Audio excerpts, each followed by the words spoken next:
Hey, what's going on, guys? I'm actually just finishing up doing a video for my Patreon subscribers for Tier 1 on this idea of speedball. Now, I started this channel because I like doing longer form content and talking about the things that I'm talking about in very short form content. I do a YouTube Mike Glover Actual, which is my main channel, and most of it's real short form because I talk the nitty gritty on Patreon. I mean, honestly, a lot of the topics that I talk about, I can't talk about here because I'll be demonetized and I'll be suppressed. Even canceled. My Philcraft Survival channel was canceled for a year. We just got back remonetization. So let's talk a few things. The concept of speedball might scare the hell out of you. Like, that's the thing. It might be scary to you. And I get it. Mike, what's a speedball? A speedball is a bag. In the military, it was a bag with ammo. It was a bag with water that allowed you to load bear it. Like, typically, we put it in a duffel bag and backpacks so you could put it on your back and resupply your team or yourself. We would receive these, mostly in my experience, you could do it in CDS bundle drops from airplanes, but I mostly got it received from helicopters, where they come in, they hover, they drop it, they land, they drop it. And the reason you would get this is because you're running out of supplies. So you need ammo and water. The civilian version of this, as I speak about it, has to do with the ability for you to upgrade your capability within a reasonable amount of time that's nearly readily accessible. Imagine you're outside of your kid's school and there's no resource officer, or maybe there is. Maybe it's Uvalde. And you hear gunshots. You going to let your child stay in that school and die? No. You're going to go there and you're going to fight. So the idea, the concept most easily to kind of think about is like a patrol officer who's a SWAT officer. You know, he's part-time a SWAT, full-time patrol. If something happens, he pulls his vehicle over, he gets his kit on, he upgrades his capability, and then he goes into harm's way. That's because the person he's going up against is a more dangerous threat, a more formidable foe, better armed, more capability. So that's the concept. We're not just waiting for you to be in the self-defense scenario and then go, oh God, now I got to upgrade. Where's my equipment? And your equipment's at home and your gun's safe. We're saying there's a deliberate way to take your equipment, set it off to the side, have readily access to it in the trunk of your car, in a closet at work, under your desk, in a closet at home, or by the front door at home. Because that allows you to be able to access more capability against a more aggressive and capable adversary. Think North Hollywood. North Hollywood involved two shooters with 7.62 by 39. I think one was an SKS, one was an AK, and then there was multiple versions of it. The police officers at the time had, I believe at this time period, they had 38 specials issued and shotguns. They had to go into gun stores in Cali, which don't exist anymore, and get the additional capability to be able to fight. And that was how they rolled. Until after that, where 17 officers were injured, none were killed, luckily. They were like, oh, maybe we should have a better capability. You think? I'm not willing to take the risk. Most people would default to, well, Mike, that sounds extreme. Does it sound extreme? What if I told you that bad guys use ARs too? And that a bad guy with an AR and you with your 9mm would not fare well? I mean, yeah, sure. Maybe you're capable with your 9mm. Imagine a scenario where you're 150 yards away from the bad guy and you want to affect him and you have your 9mm and you have a red dot. At 150, it's not about your capability. I'm just talking about basic ballistics. When we're talking about, sorry, that's my DGA mic. When we're talking about terminal ballistics and external ballistics of 115, 124 grain 9mm versus the ability to snapshot around with 5.56 at 100 yards, point of aim, point of impact. with a variable magnified optic. Again, having more capability. Now, if you put yourself in my shoes and you say, well, Mike, I would never do that because I just don't see the point. Well, then you're not planning for worst case scenarios. I'm planning for worst case scenarios. Why would I not want to have that equipment on hand? And what does it hurt if I do? Well, what does it hurt if you don't? It hurts a lot. I mean, hopefully it's nobody you love. I actually hope it's you instead of somebody you love because, man, you're going to have to live with that regret forever. Or just be capable, pack that bag out, load it, and put it in the trunk of your car and call it a day. Teach your family why this is important. Spread the love, spread the knowledge, learn yourself, and then have the capability. Not fire and forget, but nearly fire and forget. I'll move on from that because it is available on patreon.com/Mike Glover.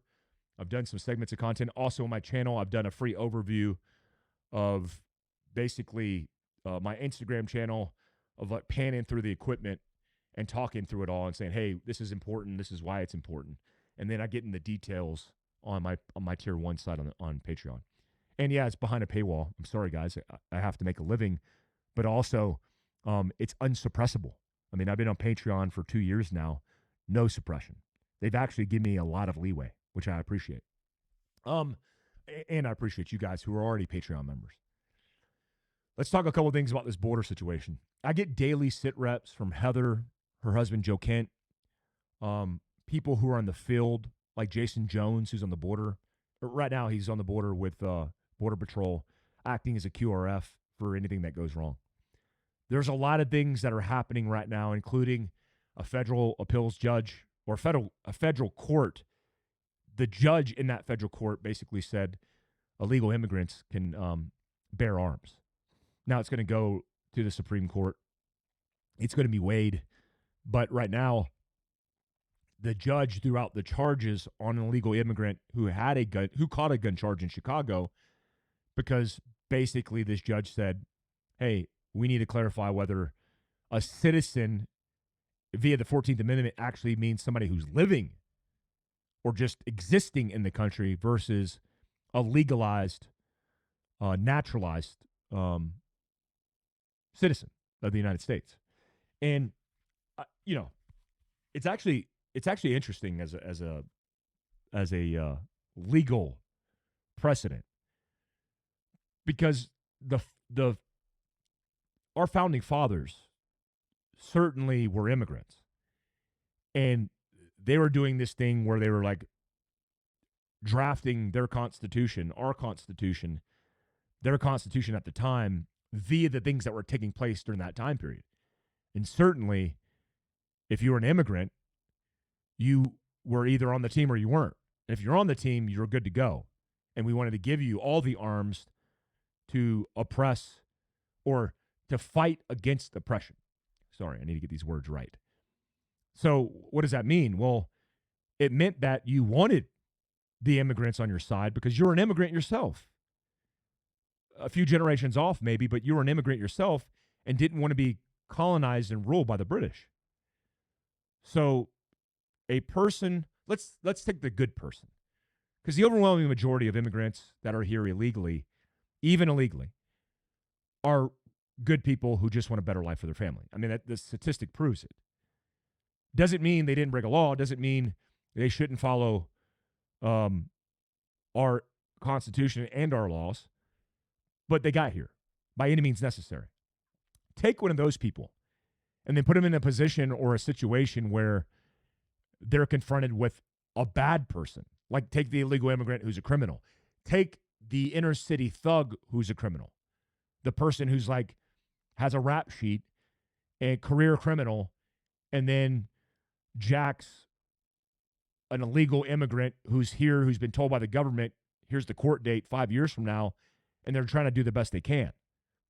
Are we saying they shouldn't be armed? And I'm asking the question.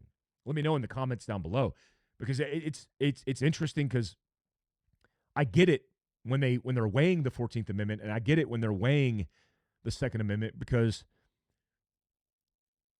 I mean, is the difference like you are now a citizen, then you can go buy a gun, and then that's the way it works?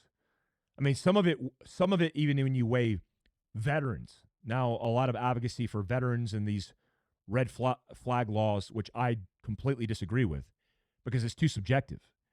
So you take a veteran who served, who's been given PTSD, like me. I mean, I was diagnosed with PTSD because of my TBI, whatever that means. On a piece of paper, it just means I got PTSD and I'm potentially the liability. So via a red flag law or via this Second Amendment banning, depending on person, that's very subjective. I could be banned from guns. Veterans could be banned from guns if you have PTSD in your records. And that would be scary. I mean, one, I wouldn't abide by that, just putting that out there in full disclosure. You will not disarm me, especially via the diagnosis of a person who goes, you've been to combat? How many times? You got PTSD. Oh, thanks. And I probably do. But, it's not you. It's related to your traumatic brain injury. Okay, does that make it better? Well, if it's a red flag law in place, or if we're suppressing or oppressing Second Amendment constitutional rights for people, then that's not okay. So there's further clarification that's needed. Moving on, I just on Mike Glover Actual talked about several people, including Hezbollah and Iranian terrorists, former terrorists, that are literally coming into this country illegally and who are here. I mean, one gentleman from Hezbollah said he was going to make a bomb in New York. At least that's what the report said. And do they deport him? Well, Mexico, the president, just said that's ungodly. And we will not allow that to happen for America via Texas, especially arresting and deporting people.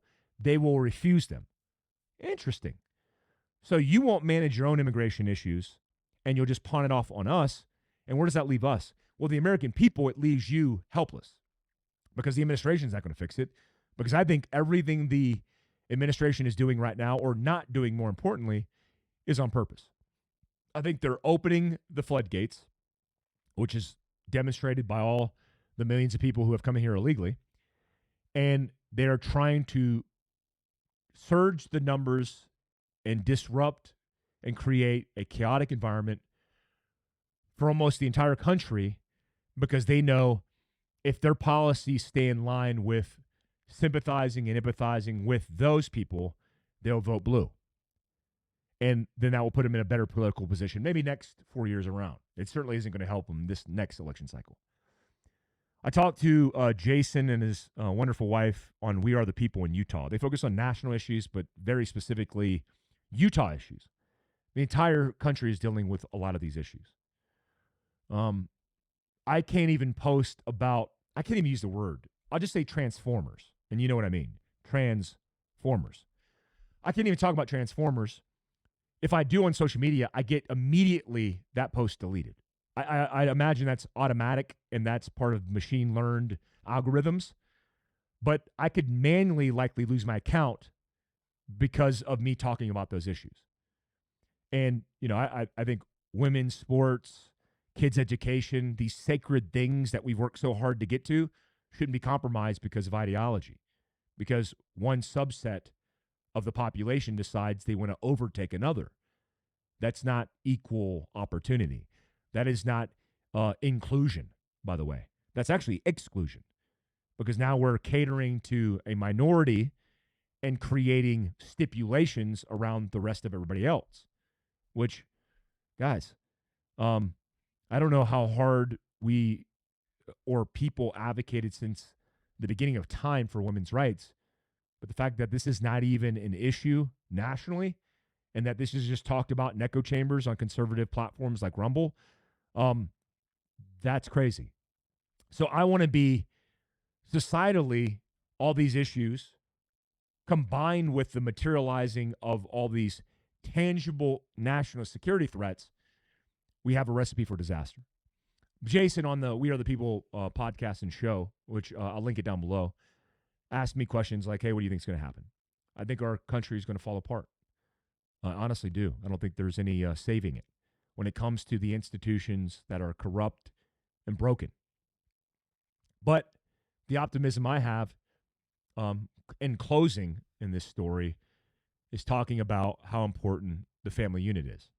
I know it's cliche to say, but did you realize every outcome in a bad way, drug overdose, crime, murder, homelessness, all the elements societally that we're dealing with, the major variable or the major component that's shifted the tides of our society is the family unit or the breakdown of the family unit.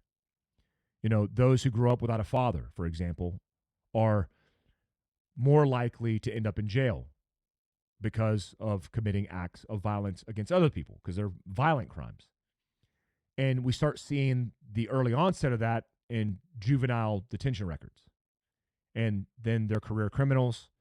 If they're not addicted to drugs and homeless on the streets, then they're potentially committing crimes or doing both, and then they end up in prison.